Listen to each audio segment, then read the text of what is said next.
Dengan munculnya surat izin yang beredar gitu ya, yang saya baca di media, bahwa tidak diperkenankan untuk kegiatan politik.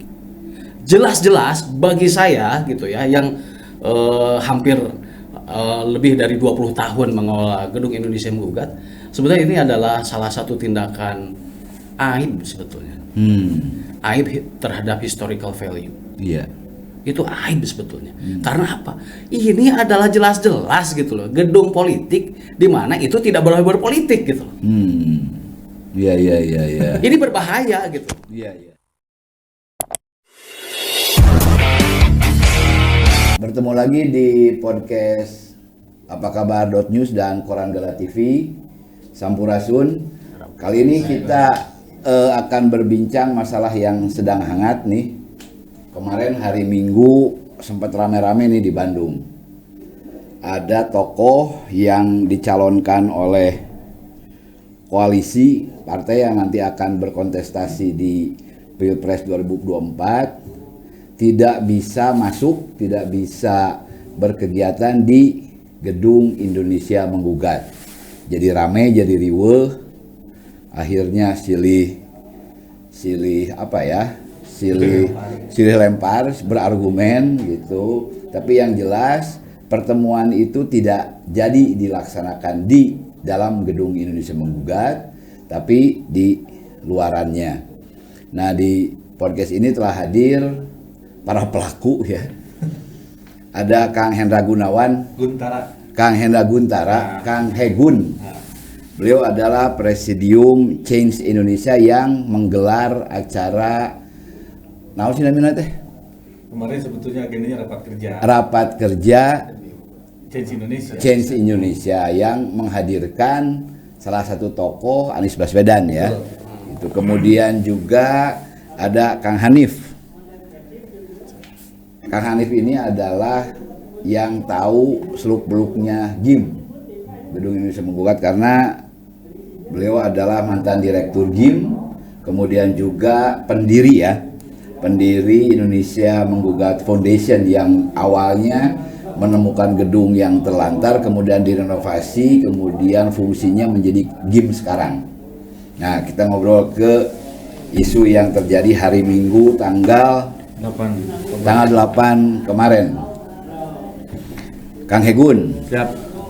Kunaon sampai kata jadi ya teh. Begini Kang, saya cerita dulu dari kronologis awal. Oke. Pertama kita pada saya cerita tentang Change dulu ya. Change Indonesia ini adalah organisasi baru yang memang kita dorong, yang diisi oleh berbagai kelompok. Di antaranya salah satunya teman-teman kawan-kawan aktivis pro demokrasi, kemudian ada PIM di situ, Perkumpulan Indonesia Muda, kemudian ada aktivis 98, ada Lingkar Pena, ada teman-teman perwakilan kelompok buruh, tani dan lain sebagainya. Aktivis unggul loh ya. Aktivis ya pokoknya, aktivis semuanya di situ. Kemudian kita menggagas sebuah kegiatan yaitu rapat kerja. Karena penggabungan dari berbagai unsur ini, kemudian kita rencana menggelar kegiatan. Kegiatannya rapat kerja.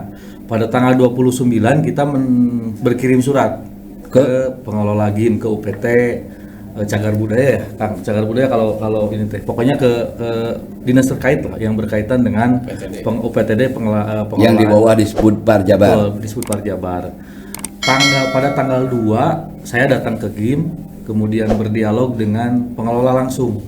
Saya dengan teman-teman perwakilan dari masing-masing ini. Walaupun tidak semua perwakilan hadir, yang pasti 3 orang kita hadir ke sana ngobrol tentang pelaksanaan kegiatan. Bahwa kita akan menggelar rapat kerja, kemudian menghadirkan perwakilan dari 27 kota kabupaten se-Jawa Barat, dan memang kita sampaikan di situ kita akan mengundang salah satu tokoh yang memang ya cendekiawan, kemudian beliau juga mantan kepala daerah memang.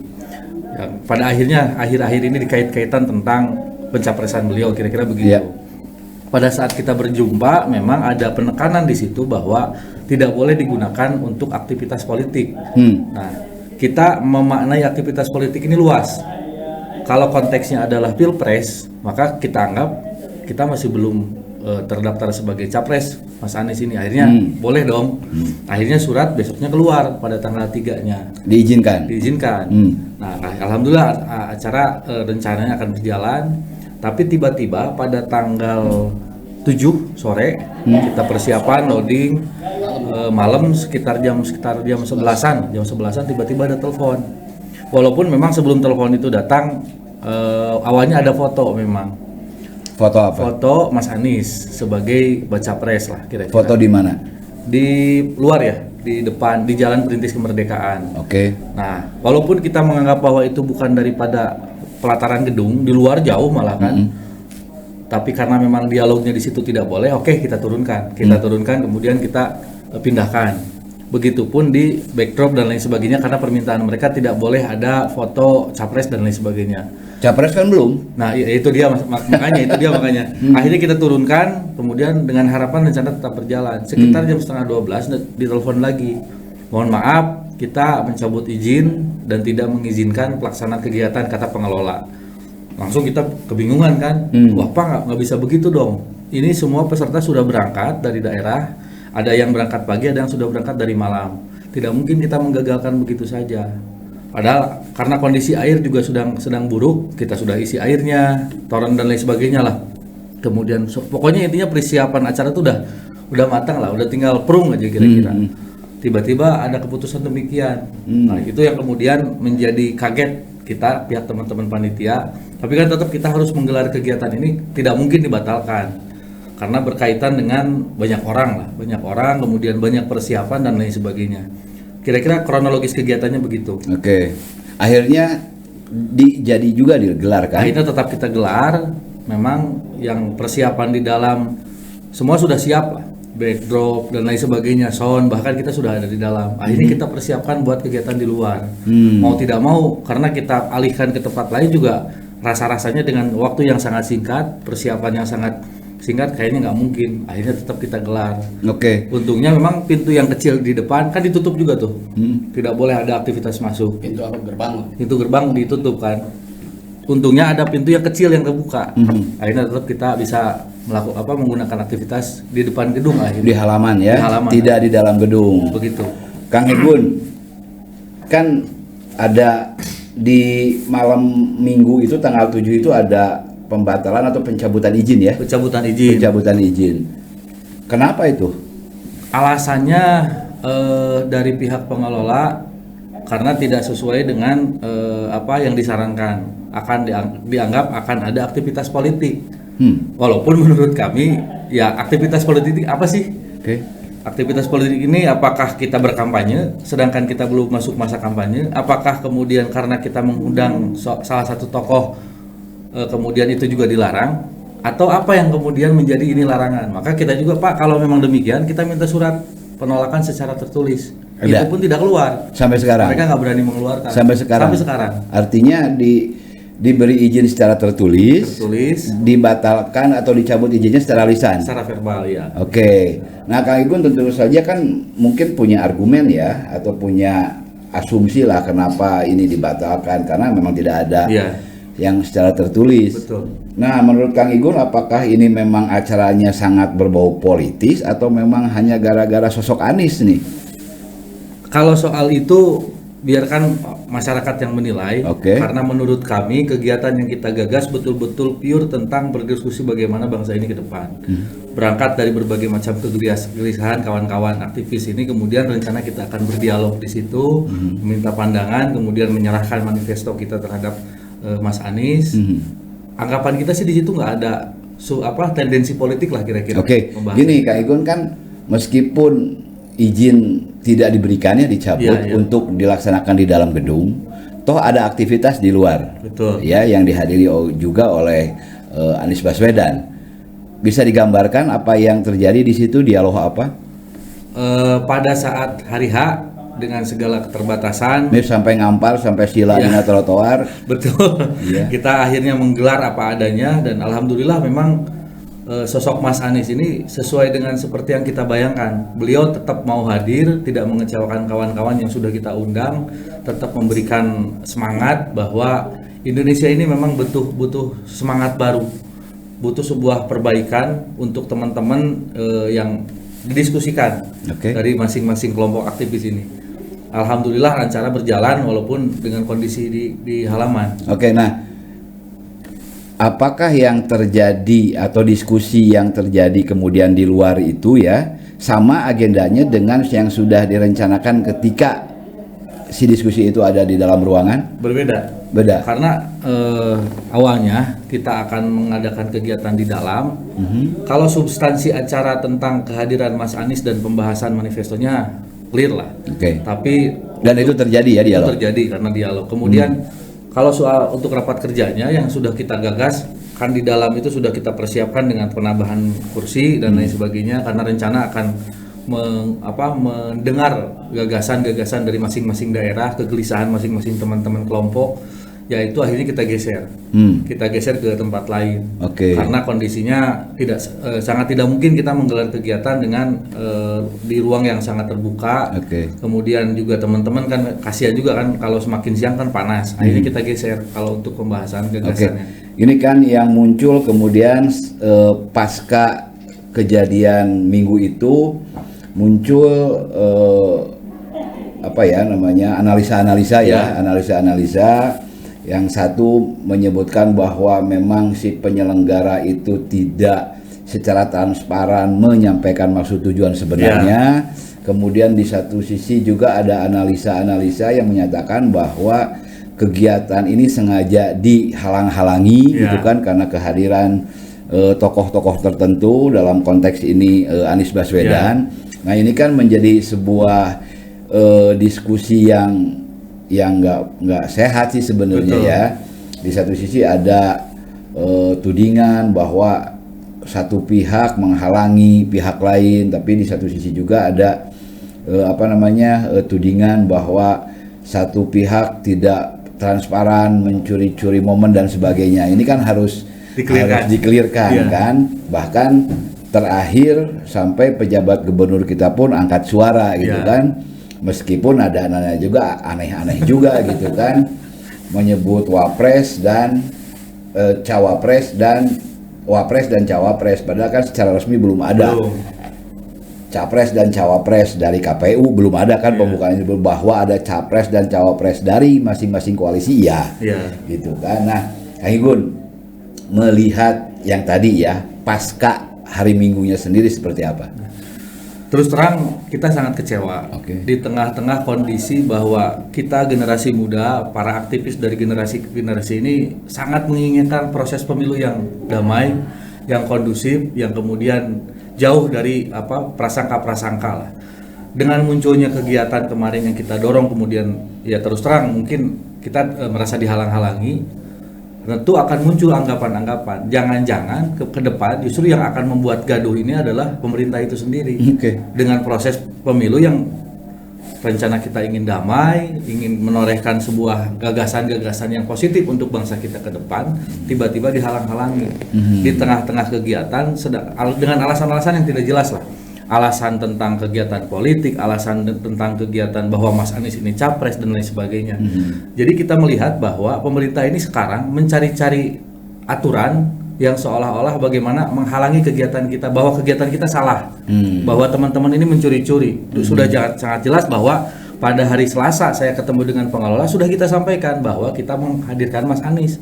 Bahkan di rundown acara kita, di surat pemberitahuan ke Polsek, ke Polres, itu sudah tercantum ada raker, ada kehadiran Mas Anies sebagai narasumber. Sebagai narasumber, artinya tidak ada kita mencuri-curi dong. Sudah sangat jelas dari awal sudah kita sampaikan.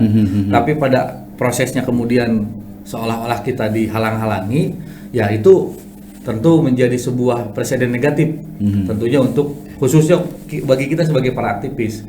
Saya ini kan sebagai alumni, bukan alumni lah, salah satu aktivis yang besar di Bandung yang juga tidak sekali dua kali bikin kegiatan di Gedung Indonesia Menggugat. Yang kita ambil adalah spirit historis yang ada di GIM itu.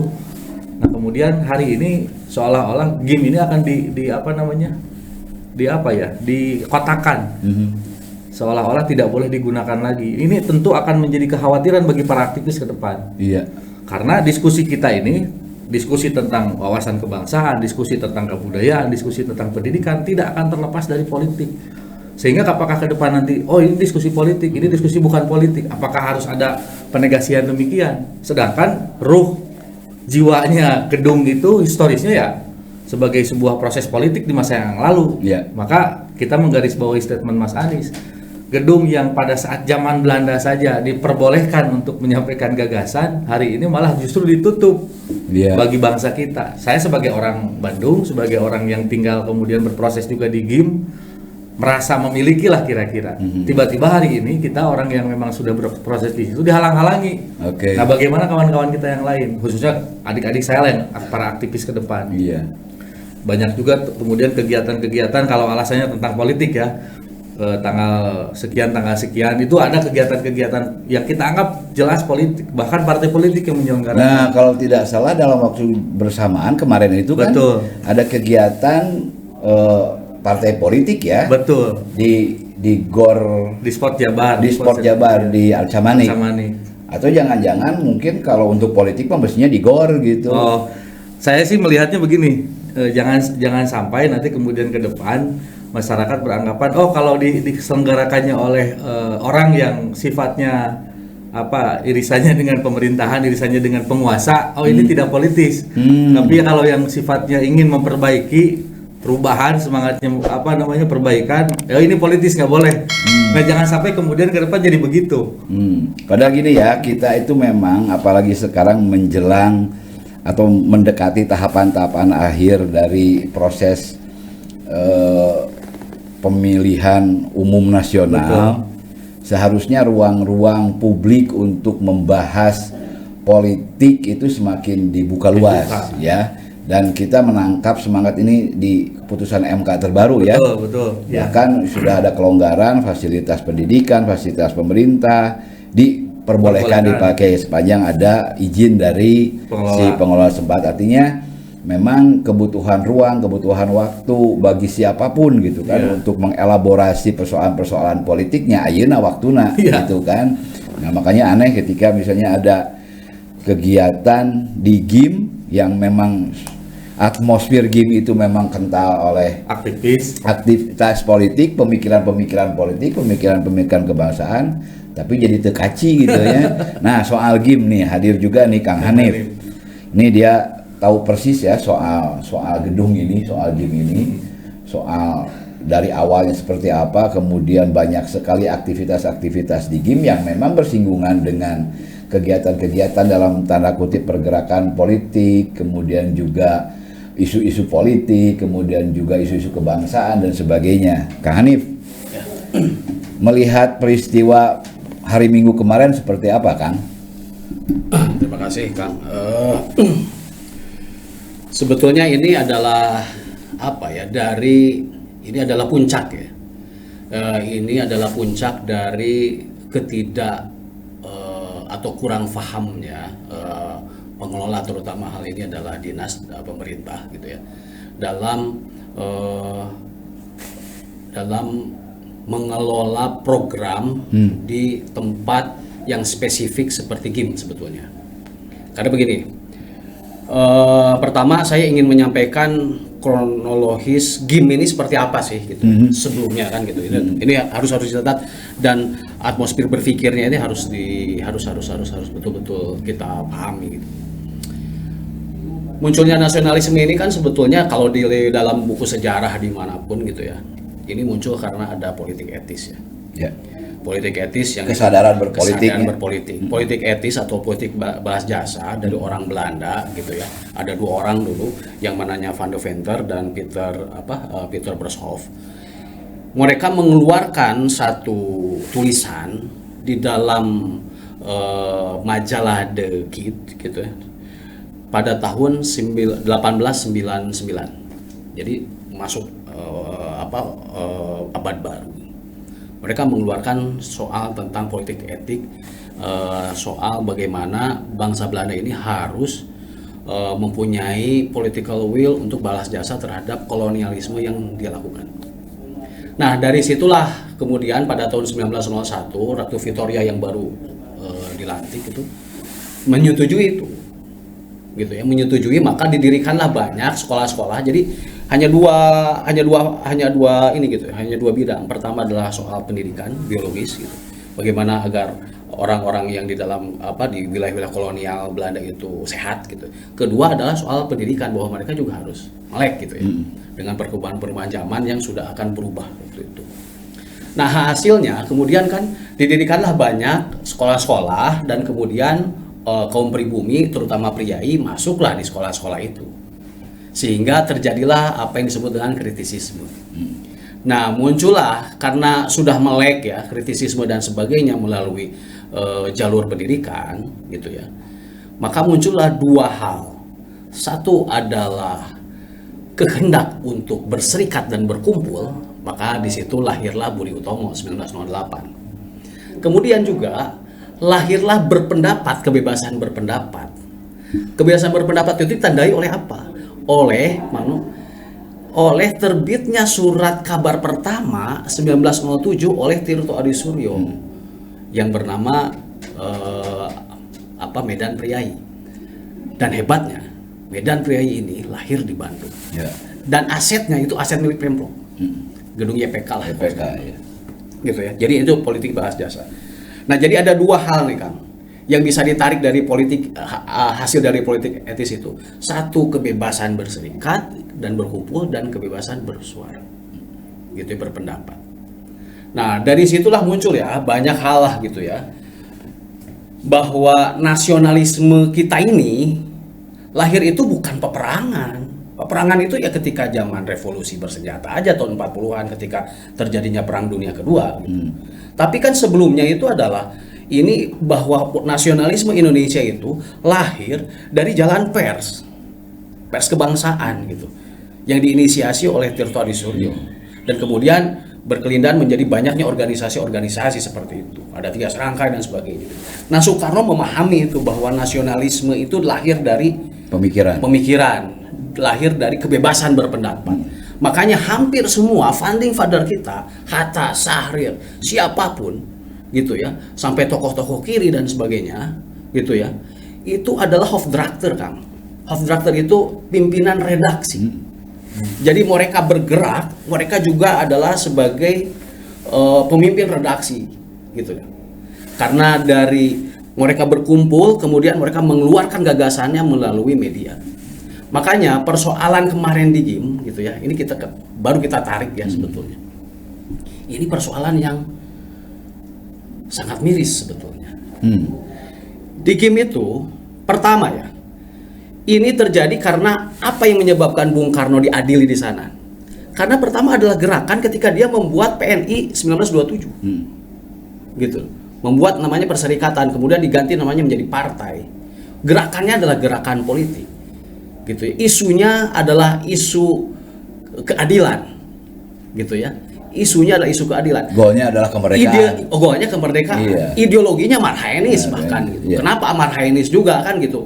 Karena dia melihat gagasan-gagasan dari banyak hal kan gitu. Nah itu. Jadi itu yang dilihat gitu.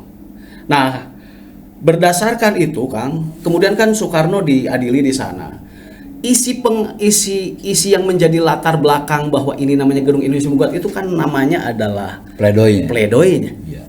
Pledoinya yang kemudian dinamakan Indonesia Menggugat. Pledoi Indonesia Menggugat itu kalau kita lihat semua persoalan-persoalan disampaikan di sana adalah persoalan-persoalan apa Kang? Nasionalisme, perjuangan, keadilan gitu ya. Bagaimana kita ingin bergerak untuk merdeka. Itu yang disampaikan Soekarno. Kebebasan, kemerdekaan untuk berpendapat, kemerdekaan untuk berkehendak gitu. Kemerdekaan untuk untuk mengelola resource-nya, alamnya dan sebagainya, kan gitu. Itu semua dilakukan oleh satu pledoi panjang. Nah, dalam kapasitas dia membacakan pledoi itu ada Kang, makanya ini sangat simbolis sekali nih. Saya mengatakan ini simbolis sekali nih. Cukup penting untuk didengarkan oleh pemerintah. Soekarno itu mengatakan bahwa dengan lahirnya nasionalisme itu sebetulnya adalah pertama untuk mematahkan rantai kapitalisme. Jadi kapitalisme itu begitu sangat mengekang ketika itu. Kedua, mematahkan gembok dari kolonialisme. Sekarang Kang, yang terjadi kemarin itu begitu saya baca gitu ya. Ada gedung gembok. itu ada gembok Dan ada rantai. Ada rantai. Bahaya tuh. Jadi gini Kang Hanif ya, Kang Hegun. Ya. Kalau dengar cerita Kang Hanif tadi, kita sebenarnya harus bersyukur ya punya gedung semacam itu. Iya, iya. Ya. Ada tempat lain Kang? Yang punya nilai sejarah, yang terawat rapi, Betul. gitu kan. Nah, kalau pengelolanya pinter ya, mungkin ini bisa lebih sangat berarti ini ya si aset ini. Nah, berartinya apa? Ya seharusnya diisi oleh kegiatan-kegiatan yang semangatnya sama ketika gedung itu pertama kali digunakan. Betul. Yaitu semangat untuk meningkatkan kebangsaan, Iya. memperkokoh kebangsaan, memperkuat kebangsaan. Ke sini-sininya mungkin sebagai tempat untuk berdiskusi, untuk merespon situasi, masalah dan sebagainya. Nah, balik lagi ya nih Kang Hegun. Ya. Kenapa Change Indonesia memilih gedung Indonesia Menggugat? Ya. Pepujian atau kumaha gitu, atau ameh dilarang gitu, apa seperti apa sih gitu? Enggak. Kalau soal kenapa kita memilih gedung Indonesia Menggugat, Kan banyak, sor boleh. Misalnya kalau misalnya acara Kang Higun di Sidolik pasti mau dilarang. ya mungkin mungkin kita kan nggak tahu. Iya, Atau iya. jangan-jangan karena ketika kita undangnya Mas Anies nggak boleh di gedung manapun. Jangan-jangan.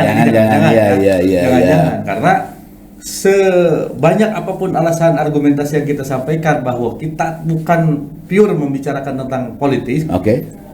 maka selama itu pula pemerintah akan punya alasan bahwa itu politik.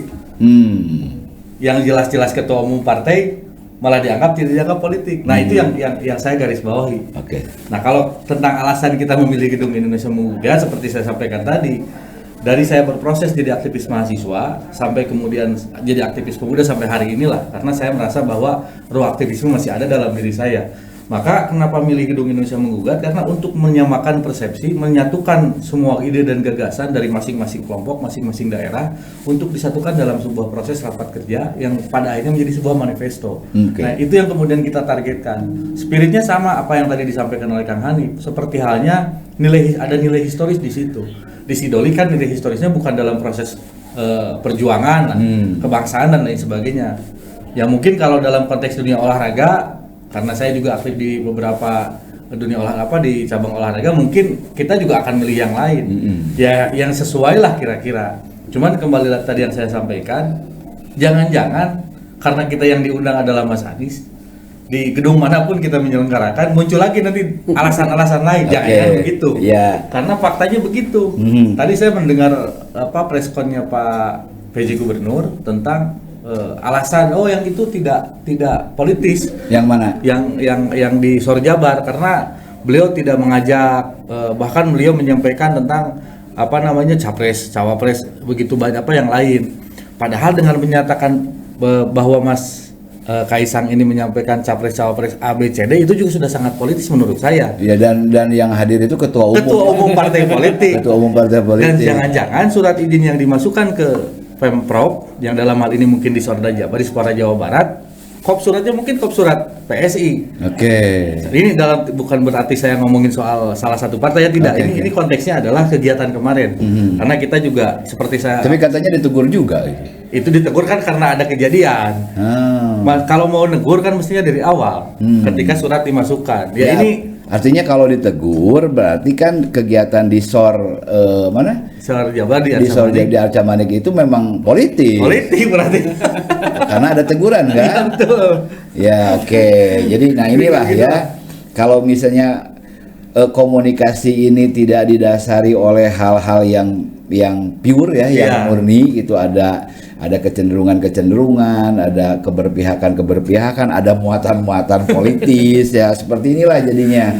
Itu padahal sekali lagi ya, di dalam waktu sekarang ini nih, kita 4 bulan kurang lagi menjelang kontestasi nasional, rakyat publik itu justru harus sebanyak-banyaknya diberikan pencerahan soal politik. Iya, betul. Gitu. Ruangnya harus dibuka, waktunya juga harus dibuka gitu. Untuk apa? Ya untuk pencerdasan, untuk edukasi ke publik gitu. Nah, bahwa kemudian ada persoalan seperti hari Minggu kemarin di GIM, ya kita pandang ini sebuah hal yang seharusnya tidak perlu terjadi. Gitu, karena memang sayang ya ada momentum yang seperti itu akhirnya jadi polemik teparugu gitu kan, publik tidak mendapatkan pencerahan dari siapapun ya, karena dari manapun, dari warna apapun, politik apapun, tujuannya satulah untuk kita semua, untuk berbangsa dan bernegara. Ini terakhir Kang Hegun. Siap. Agar misalnya hal-hal seperti ini tidak kembali terjadi ya. Karena seperti saya bilang dalam 4 bulan ke depan politik pisan ya semuanya teh akan sangat politis. Ya, semuanya teh pasti politik pisan. Kira-kira gimana Kang Hegun? Sebaiknya masing-masing sama-sama saling menjaga, sama-sama saling menghormati, bahwa seperti kita yang sudah digagas oleh Change Indonesia, kita sangat berharap bahwa pemilu ke depan ini pemilu yang damai, pemilu yang saling menghargai, saling menghormati, mengedepankan kesantunan, saling menjaga. Nah, hal kegiatan seperti yang sudah digelar kemarin kemudian dihalang-halangi, nah proses penghalang-halangan ini jangan sampai terjadi lagi. Karena kita generasi muda yang sudah semangatnya menjaga keberagaman, semangatnya menjaga perdamaian proses pemilu dan lain sebagainya, ini terus terang merasa terdolimi lah. Niat kita ternodai karena kita dilarang, yang lain diperbolehkan. Boleh dicek secara historis kegiatan-kegiatan, karena hari ini kan kita sudah sangat mudah lah mengecek di GIM kegiatan yang pernah digelar apa saja. Silakan cek. Yang lebih politis dari kita banyak mendeklarasikan dukungan capres untuk capres A, itu di GIM sudah ada. Saya tidak perlu sebutkan capresnya siapa, kemudian kelompoknya mana, karena sudah sangat mudah diakses. Begitupun di gedung-gedung yang lain. Nah, semangat kita untuk menggunakan GIM ini seperti yang disampaikan, bahwa semangat menjaga spirit perjuangannya, spirit perlawanan tentang ketidakadilan, kesemenang-menaan, bahwa semangatnya adalah bagaimana Indonesia ke depan lebih baik. Nah, ini juga yang harus kita dorong bersama-sama. Saya kira tidak ada elemen masyarakat yang ingin bangsa ini hancur. Semua juga ingin ke depan lebih baik lah. Dan konotasi perubahan yang didorong hari ini juga tidak ansih anti pemerintah, bukan. Ya kan perubahan ke yang lebih baik. Perubahan ke yang lebih baik, bukan konteksnya antitesa dari pemerintahan hari ini, bukan. Prinsip al-muhafadzatu ala qadimi sholih wal akhdu bil jadidil aslah lah kira-kira. Bahwa menjaga yang lama yang baik, kemudian juga kita terbuka dengan hal-hal baru yang lebih baik.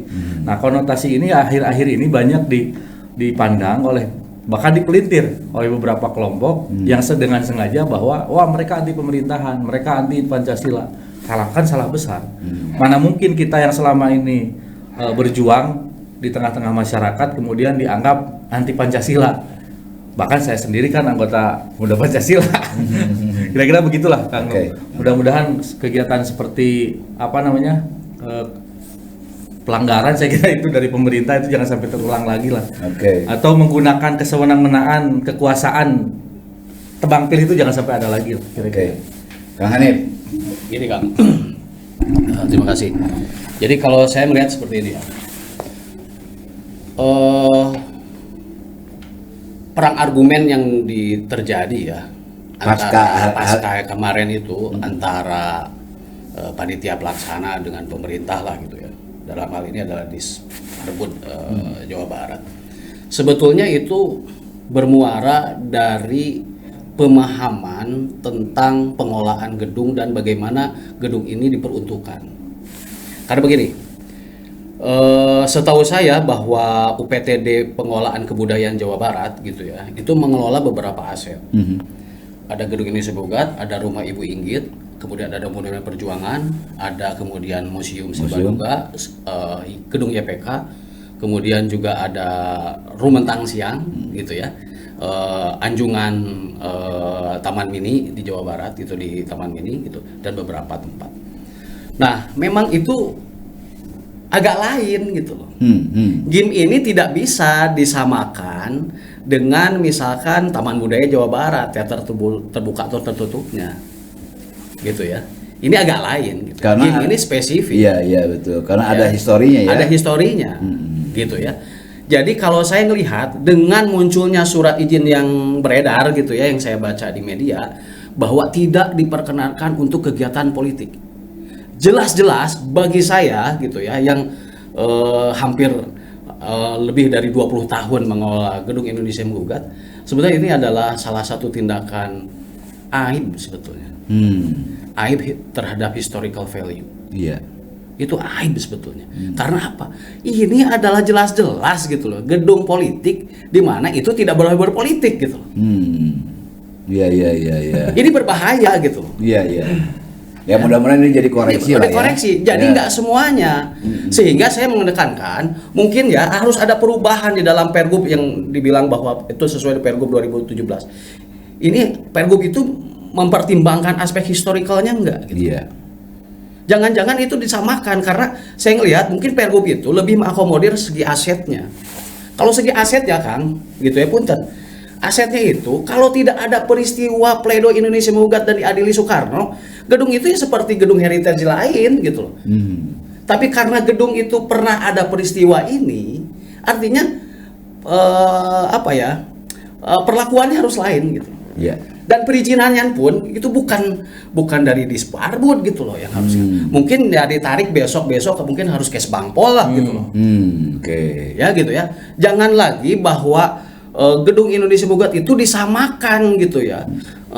Perlakuannya dengan gedung-gedung kesenian kebudayaan yang lain itu agak berbeda gitu. Oke. Nah, makanya kalau saya agak sedikit terganggunya itu oleh bahwa kegiatan di Gedung Indonesia Menggugat atau di semua aset-aset itu tidak boleh berpolitik. Ini gedung berpolitik. Ini adalah salah satu saluran bagaimana tadi kemerdekaan berserikat, berkumpul dan berekspresi mengeluarkan pendapat itu tiba-tiba kan oleh satu aturan yang memang salah kaprah saya bilang. Ini berbahaya gitu. Dan kita harus mengevaluasi ini 25 tahun reformasi ngapain gitu loh. Seperti itu ya. Ini kedua, ada beberapa catatan yang saya ingin sampaikan. Kalaupun misalkan ini tidak boleh berpolitik, ya 2 sampai 5 Maret tahun ini 2023 itu terjadi rakornas satu partai dan di mana gubernur hadir dan membuka acaranya. Itu mau politik Jelas pisan kan? politik gitu. Dan itu rekor loh. Satu-satunya partai yang bisa menyelenggarakan kegiatan di Gedung Merdeka. Gitu ya. Nah, jadi ini kita nggak bisa gitu loh, pemerintah standar ganda gitu ya. Kasihan lah gitu pada publik yang lain gitu ya. Dalam melihat ini gedung yang boleh, ini gedung yang enggak. Misalkan tadi Pak PJ mengatakan bahwa akan kita atur gitu. Nah, kalau diatur itu coba dibicarakan juga dengan para ahli lah gitu ya, bahwa tempat ini punya sejarah tertentu gitu, supaya nanti koordinasinya itu nanti enggak ini. Saya kira imajinasi kawan-kawan di di UPTD itu nggak sampai gitu takutnya. Bahkan saya juga curiganya jangan kepala dinas aja nggak pernah ke GIM gitu. Jangan-jangan PJ-nya aja nggak pernah tahu GIM. Iya. Tapi gitu dengan peristiwa minggu kemarin, kemudian kan mendorong PJ Gubernur kita nih, Kang Bay mengeluarkan statement untuk kembali mengatur ulangnya. Mudah-mudahan ini jadi pembelajaran bahwa gedung itulah sesuaikan dengan fungsi dan historinya.